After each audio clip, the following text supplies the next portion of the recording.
Marilah kita berdoa dalam nama Bapa, Putra, dan Roh Kudus. Amin. Allah yang Maha Kuasa dan kekal, adil dan berbelas kasihan, perkenankanlah kami yang malang ini menyebut namamu. Secara khusus pada sore hari ini, kami memanggil Engkau sebagai yang Maha Rahim penyelamat kami. Hadirlah Engkau bersama kami dalam permenungan sore ini, dalam doa-doa kami. Kami bawa kepadamu semua anggota keluarga Allah yang meninggal dunia karena bencana alam. Semua manusia ciptaanmu yang Engkau kasihi, terimalah mereka di sisimu, dan biarkanlah permenungan sore ini menambah iman bagi kami. Utuslah Roh Kudusmu kepada hambamu ini, agar apa yang hambamu sampaikan berkenan di hatimu, dan menjadi benih yang subur di hati yang subur para devosan kerahiman ilahi sore ini. Engkau yang kami puji, dan kami mohon ini semua kepadamu, dengan pengantaraan Kristus Tuhan kami. Amin. Dalam nama Bapa dan Putra dan Roh Kudus. Amin.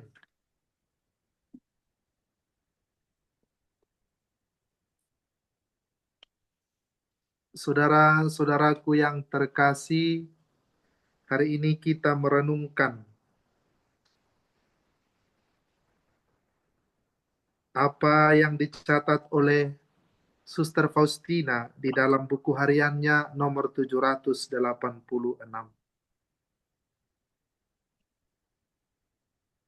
30 November 1936.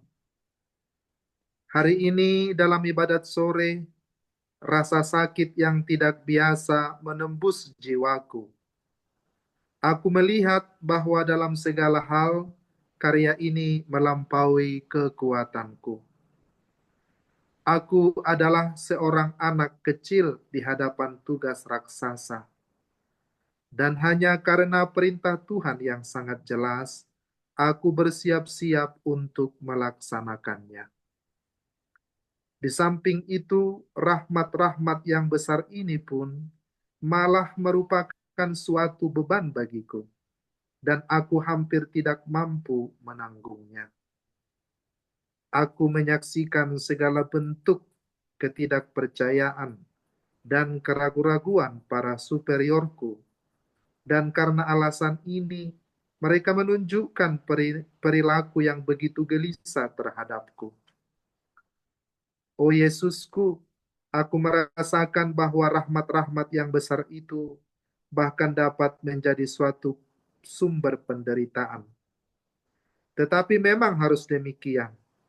Sebagai tanda dari karya Allah, rahmat itu bukan hanya dapat menjadi sumber penderitaan, tetapi memang harus menjadi sumber penderitaan.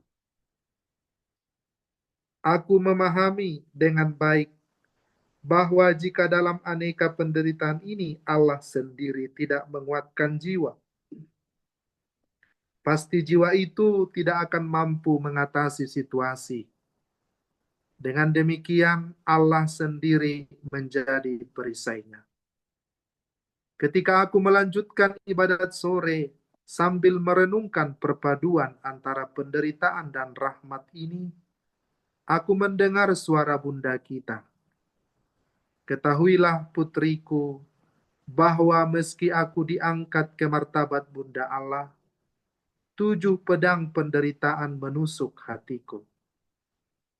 Jangan melakukan suatu pun untuk membela diri. Tanggunglah segala sesuatu dengan rendah hati. Allah sendiri akan membela engkau.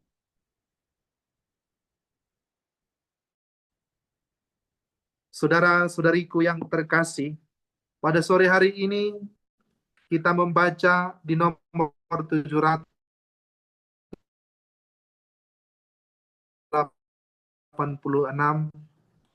kaitan dengan dan juga tentang karya kerahiman ilahi, dan juga tentang apa yang dikatakan oleh Bunda Maria. Ketika aku melanjutkan ibadat sore sambil merenungkan perpaduan antara penderitaan dan rahmat ini, aku mendengar suara Bunda kita. Ketahuilah putriku, bahwa meski aku diangkat ke martabat Bunda Allah, 7 pedang penderitaan menusuk hatiku. Jangan melakukan suatu pun untuk membela diri. Tanggunglah segala sesuatu dengan rendah hati. Allah sendiri akan membela engkau. Penderitaan adalah pengalaman ketidaknyamanan, kesakitan, atau kesedihan yang mendalam. Baik itu yang bersifat fisik, baik itu yang bersifat spiritual ataupun mental. Dan semua itu bagian yang tidak pernah terelakkan atau terhindarkan dari manusia. Dan hal itu sering dipandang oleh manusia sebagai cobaan atau hukuman, atau ada juga yang memandangnya sebagai pendewasaan, termasuk pemurnian, tergantung dari cara kita melihat, memaknai, dan memandang. Penderitaan-penderitaan itu bisa timbul dengan berbagai hal. Misalnya seperti yang terjadi saat ini di Sibolga, di Tapanuli Tengah, di banyak tempat di sudut-sudut kampung-kampung atau desa-desa atau perbukitan-perbukitan di wilayah Bukit Barisan mengalami penderitaan karena bencana alam. Juga kita melihat bagaimana di Aceh, di Tamiang, bagaimana juga saudara-saudari kita yang menderita di sana karena bencana alam. Dan sering dikaitkan juga karena ulah manusia yang tidak memelihara lingkungan hidup dengan baik, tidak menjaga hutan dengan baik. Selain daripada itu, penderitaan juga timbul karena berbagai sebab dan akibat. Bisa karena tekanan hidup, atau bahkan karena nafsu duniawi. Bahkan juga sering menjadi motivasi bagi kita apabila menderita untuk menjalani makna hidup yang lebih mendalam. Penyakit-penyakit fisik bisa juga membawa orang kepada penderitaan. Rasa sakit jasmani misalnya, penyakit-penyakit lain yang ada di tubuh kita bisa membawa kita kepada penderitaan atau membuat kita menderita. Penderitaan mental atau emosional juga bisa terjadi karena kesedihan, karena kecemasan kita, karena depresi, karena kegelisahan, karena tekanan batin yang tidak bisa dilihat oleh orang lain, tetapi bisa kita rasakan. Kadang terjadi juga penderitaan batin, menderita secara batinia. Ini bisa terjadi karena ketidakpuasan batin kita, dan bisa saja orang lain tidak mengetahui bahwa kita menderita secara batin. Dan dalam bacaan harian Santa Faustina hari ini yang kita baca, kita melihat cara Santa Faustina menghadapi penderitaan itu. Cara dia memaknai penderitaan itu. Bahwa dia tidak mengerti, bahwa dia tidak dimengerti oleh para suster yang tinggal bersama dia, oleh para superior, tidak menjadikan Santa Faustina berputus asa. Melainkan dia memaknai penderitaan itu sebagai sesuatu hal yang memurnikan, dan bahkan dia memahaminya bahwa apabila karya itu berasal dari Tuhan, bahwa seseorang itu harus mengalami penderitaan. Dari Santa Faustina, mari kita belajar beberapa hal bagaimana dia memaknai penderitaan itu di dalam hidupnya. Menerima penderitaan sebagai bagian dari kehidupan yang wajar. Tetapi bagi Santa Faustina ada suatu hal yang khusus. Dia menderita karena merasa ditolak, karena dia mengalami penampakan-penampakan dari Tuhan Yesus yang tidak serta-merta diakui, diterima oleh para suster, superiornya, maupun oleh para imam. Tetapi dia bersandar kepada kekuatan Tuhan. Dia bersandar kepada kebaikan Tuhan. Dan akhirnya Tuhan sendiri menunjukkan kebenaran itu, bahwa Santa Faustina tidak mengarang-arang suatu cerita ilusi, melainkan sungguh pengalaman iman yang konkret, yang membawa devosi kerahiman ilahi diakui oleh gereja. Kemudian kita juga melihat apabila kita mengalami penderitaan, kita belajar dari Santa Faustina. Mari kita mencari makna di balik setiap peristiwa itu. Jangan kita terus merasa diri menjadi korban suatu hal. Dengan itu kita menjadi menderita. Mari kita mencari makna di balik semua yang terjadi di dalam hidup kita. Banyak yang terjadi dalam hidup kita sebenarnya, yang walaupun kita merasakan itu sebagai penderitaan, tapi bila kita melihat dengan makna, cara pandang yang berbeda, penderitaan itu bisa menjadi bermakna bagi kita. Kemudian kita belajar dari Santa Faustina ini bahwa dia menghadapi penderitaan dengan kasih, dengan cinta, dengan penuh iman kepada Yesus. Dia tidak mengeluh dan juga tidak mau membalas perlakuan superior ataupun perlakuan para suster yang tinggal di sekitarnya. Belajar dari Santa Faustina, kita juga mengharmoniskan perasaan kita agar hidup kita lebih mudah kita jalani. Walaupun penderitaan itu tidak bisa berlalu dari kita, tetapi mari kita harmoniskan perasaan kita supaya kita mampu menjalani hidup ini dengan penuh iman. Dengan itu, dengan kita menerima penderitaan, hal itu dapat juga menjadi dasar atau motivasi bagi kita untuk rendah hati, agar kita tetap bersandar kepada kekuatan Tuhan, bersandar kepada kekuatan Tuhan. Di dalam penghujung dari catatan harian Santa Faustina ini, tadi dikatakan oleh Santa Faustina, dia melihat bagaimana Bunda Maria sendiri menghadapi penderitaan itu. Dan dikatakan oleh Santa Perawan Maria sendiri, aku telah dikaruniai oleh Tuhan, dipercayakan oleh Tuhan menjadi Bunda Penebus, menjadi Bunda Allah. Tetapi bukan berarti serta-merta dia tidak mengalami penderitaan. Bunda Maria juga mengalami penderitaan yang kita kenal sebagai 7 duka cita Maria. Dan dikatakan tadi dalam buku harian ini, 7 pedang penderitaan menusuk hatiku. Maka Bunda Maria mengajarkan Santa Faustina, jangan melakukan suatu pun untuk membela diri. Tanggunglah segala sesuatu dengan rendah hati. Allah sendiri akan membela engkau. Kita melihat ada 7 duka cita Maria. Yang pertama itu adalah nubuat Simeon. Simeon bernubuat bahwa pedang akan menembus hati Maria, menandakan penderitaan besar akan datang. Dan memang benar, Bunda Maria menyaksikan penderitaan putranya Yesus Kristus. Hatinya tertusuk oleh pedang. Kita melihat juga bagaimana Bunda Maria lari mengungsi ke Mesir. Pelarian ke Mesir itulah duka cita yang kedua. Maria dan Yusuf harus melarikan diri ke Mesir untuk melindungi Yesus dari ancaman Raja Herodes. Kita melihat 7 duka cita Maria itu.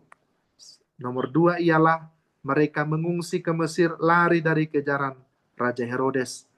Karena apabila mereka bisa bertahan di sana, Yesus pasti akan mati, dibunuh oleh raja yang bengis itu, Raja Herodes. Dan duka cita yang ketiga ialah Maria kehilangan Yesus di bait Allah. Pada waktu itu Yesus masih berumur 12 tahun, diceritakan dalam Injil Lukas. Pasti Maria begitu sangat terkejut dan menderita batinnya, karena selama 3 hari mereka mencari-cari Yesus, dan akhirnya mereka menemukan Yesus di bait Allah, duduk di antara orang-orang tua yang bijaksana, dan Yesus dapat justru mengajak mereka kepada kebenaran, mengajarkan kepada mereka kebenaran. Kemudian kita melihat penderitaan Bunda Maria, dukanya yang keempat. Bertemu Yesus di jalan salib, ini memang suatu tradisi. Tetapi bagaimanalah perasaan seorang ibu yang sangat mencintai putranya, bertemu di tengah jalan dengan anaknya yang menderita, yang berpeluh darah, yang tubuhnya semua hancur karena cambuk, yang badannya menderita fisik. Maria bertemu dengan Yesus yang memanggul salib dalam perjalanan ke Golgota. Dan kemudian kematian Yesus disalib sebagai duka yang kelima. Maria menyaksikan secara langsung bagaimana putra yang dikasihinya itu menderita dan mati di kayu salib. Coba kita bayangkan para ibu yang hadir di sini. Di depan mata kita, anak kandung kita, yang ibu lahirkan dari rahim ibu, yang ibu sayangi, tetapi di depan mata ibu, dia disiksa, disalibkan, dan bahkan mati di kayu salib. Dan kamu sendiri, ibu sendiri tahu bahwa putramu itu tidak punya salah apa-apa. Tetapi harus menghadapi situasi yang seperti itu. Dan kemudian duka yang keenam ialah Yesus diturunkan. Jenazah Yesus diturunkan dari salib. Dan digambarkan bahwa Maria menerima jenazah Yesus itu. Dia memangkunya. Bayangkan, pada waktu kecil Bunda Maria memangku Yesus yang kecil dan imut sebagai bayi Yesus. Tetapi sekarang setelah dewasa, Bunda Maria memangku Yesus yang telah dewasa, namun mati bukan karena salahnya, bukan karena dosanya. Kalau mati biasa masih mending, ini mati disiksa, dibunuh di depan matanya sendiri. Ini adalah duka yang keenam dari Santa Perawan Maria. Kemudian duka yang ketujuh itu adalah Yesus dimakamkan. Bagaimana Yesus dimakamkan? Maria menyaksikan pemakaman jenazah Yesus di makam dan ikut mengantarnya. Bersedih hati seorang ibu mengalami hal yang demikian. Oleh sebab itu, saudara-saudariku yang terkasih, seperti dikatakan oleh Bunda Maria kepada Santa Faustina, aku sendiri adalah Bunda Allah, tetapi aku tidak boleh menghindarkan penderitaan. Walaupun martabatku diangkat sebagai martabat Bunda Allah, namun 7 pedang penderitaan menusuk hatiku. Maka Bunda Maria meminta kepada Santa Faustina untuk tidak membela diri, menerima penderitaan itu dengan kerendahan hati. Dan Allah sendiri yang akan membela kita dalam kesulitan dan dalam kerendahan hati kita melalui penderitaan yang kita pikul. Saudara-saudariku yang terkasih, sebentar lagi kita akan masuk kepada jam kerahiman yang agung. Injil hari ini mengatakan kepada kita, marilah kepadaku kamu semua yang letih lesu dan berbeban berat, aku akan memberikan kelegaan kepadamu. Pikulah kuk yang kupasang dan belajarlah padaku, sebab aku lemah lembut dan rendah hati, dan jiwamu akan mendapat ketenangan. Kita, mari masuk kepada jam kerahiman ini, membawa seluruh derita kita kepada Yesus. Dan ingat,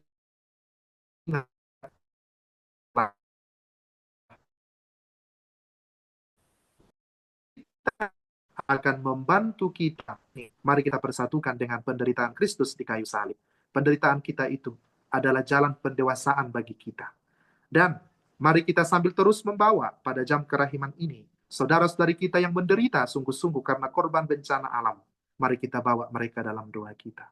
Dan ingatlah, derita yang kita alami, entah itu derita fisik, mental, emosional, maupun batin, atau penderitaan duniawi, itu tidak dapat menjauhkan kita dari cinta kasih Kristus. Mari semakin bertumbuh, semakin rendah hati, karena dengan penderitaanlah kita akan dididik menjadi murid kesayangan Yesus. Karena Yesus sendiri telah mengalami penderitaan itu. Karena Bunda Maria sendiri telah mengalami penderitaan itu. Mari kita masuk kepada jam kerahiman yang agung ini dengan penuh iman, menyerahkan hidup kita sepenuh-penuhnya. Tuhan memberkati. Kita berdoa dalam nama Bapa dan Putra dan Roh Kudus. Amin. Tuhan, kami masuk kepada jam kerahiman-Mu yang agung ini. Kami menyerahkan seluruh hidup kami kepadamu. Derita kami, hidup kami, semakin berarti bila kami satukan dengan penderitaan-Mu. Bunda Maria, ajarkanlah kami untuk menerima yang terjadi dalam hidup kami dengan penuh iman, agar kami mampu beriman, ya Bunda Maria, seperti Engkau. Kabulkan doa kami ini ya Tuhan. Berkati semua anak-anak-Mu yang akan melanjutkan jam kerahiman dan doa koronka pada sore hari ini.